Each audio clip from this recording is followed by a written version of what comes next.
February 28th, 2026, the world woke up to explosions across Iran. What started as a strike against leadership turned into a war that would engulf the Middle East. Missiles, drones, and covert operations. The line between peace and total conflict vanished in hours. This is the story of the 2026 Iran war, day by day, attack by attack, and its ripple across the globe. In the early hours of February 28th, 2026, a new chapter of violence erupted in the Middle East. Joint strikes by the United States and Israel hit multiple locations across Iran, targeting military bases, government facilities, and strategic sites. The operation aimed to eliminate key Iranian leaders and degrade Tehran's military capabilities. Among the casualties was Iran's supreme leader, a move that instantly shocked the nation and sent tremors worldwide.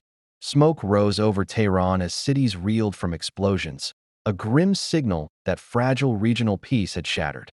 Within hours, Iran declared its sovereignty violated and vowed retaliation. What began as a coordinated strike by two powerful allies rapidly transformed into a full-scale conflict with regional consequences. The world watched as diplomacy collapsed and war took its place, a war that would unfold over days, pulling multiple countries into the crossfire.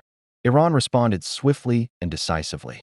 Within days, missile and drone strikes were launched toward Israel and U.S. military bases across the Gulf, including Bahrain, Kuwait, Qatar, Saudi Arabia, Jordan, and the UAE. Israeli towns went on high alert as Iranian rockets penetrated air defenses, killing civilians and forcing emergency shelter protocols. Across the Gulf, air defenses intercepted many attacks, but debris and occasional hits caused casualties and panic. The retaliation sent a clear message: Iran would not absorb a strategic blow quietly. Its military capabilities extended far beyond its borders, signaling that the conflict was now active, direct, and escalating. The conflict quickly spread beyond the initial strikes. Iranian drones and missiles were detected over the Persian Gulf, Gulf states, and Iraq, triggering emergency alerts and airspace restrictions. Iran threatened the Strait of Hormuz, a vital shipping route for global oil and gas, raising alarm across the world. Meanwhile, Israel continued offensive operations deep inside Iran, targeting military facilities and infrastructure. From Beirut to Tehran, every city and installation connected to either side became a potential battlefield. What started as a targeted strike had escalated into a regional confrontation, raising stakes far higher than anyone anticipated. The United States deepened its military presence, deploying 82nd Airborne paratroopers, warships, and additional forces to the region. The posture signaled readiness to defend allies and deter further escalation. Diplomatic channels opened, but negotiations faltered. Iran demanded the removal of U.S. bases in the Gulf, complicating talks. Gulf Arab states expressed alarm, warning of existential threats, while the United Nations called for de-escalation, fearing the conflict could spiral into a broader war. By this stage, the confrontation was no longer bilateral. It had become a regional crisis with global implications, combining direct military action, retaliation, and heightened tension across the Middle East. Iran's counterattack intensified.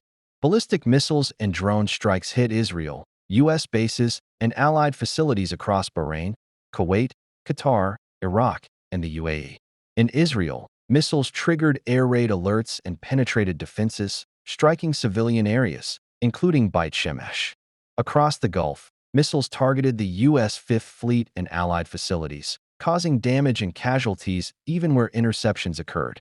The war had expanded beyond two capitals, engulfing much of the Middle East and demonstrating Iran's ability to strike across borders, reshaping the battlefield into a multinational conflict zone. The war's reach continued to grow. Missile barges and drone swarms forced evacuations, airspace closures, and disrupted civilian travel in multiple Gulf states. Iran strategically targeted military and critical infrastructure connected to U.S. and allied interests, including airports and energy facilities.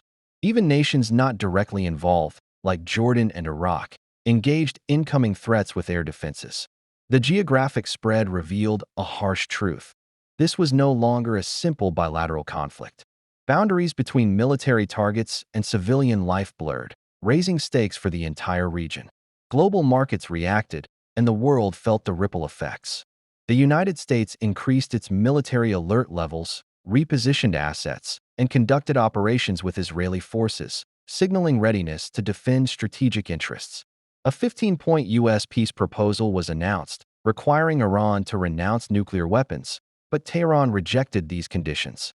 Gulf Arab states called for international intervention to protect civilians, while UN officials warned that attacks on non-combatants could violate international law. This was a war fought not just on the battlefield, but in diplomatic halls, with military escalation intertwined with political maneuvering. As the conflict entered its fourth week, no side showed willingness to fully back down. Continued strikes threatened regional stability, global energy supplies, and civilian populations. Defense systems intercepted many missiles, but vulnerabilities remain, exposing risks for prolonged exchange. Analysts warned that broader regional entanglement, involving non-state actors, proxy forces, and alliance obligations, remained a real danger. From the surprise strikes on February 28, 2026 to today, this war is a complex, multi-layered confrontation with humanitarian, economic, and strategic consequences, shaping the future of the Middle East and the world.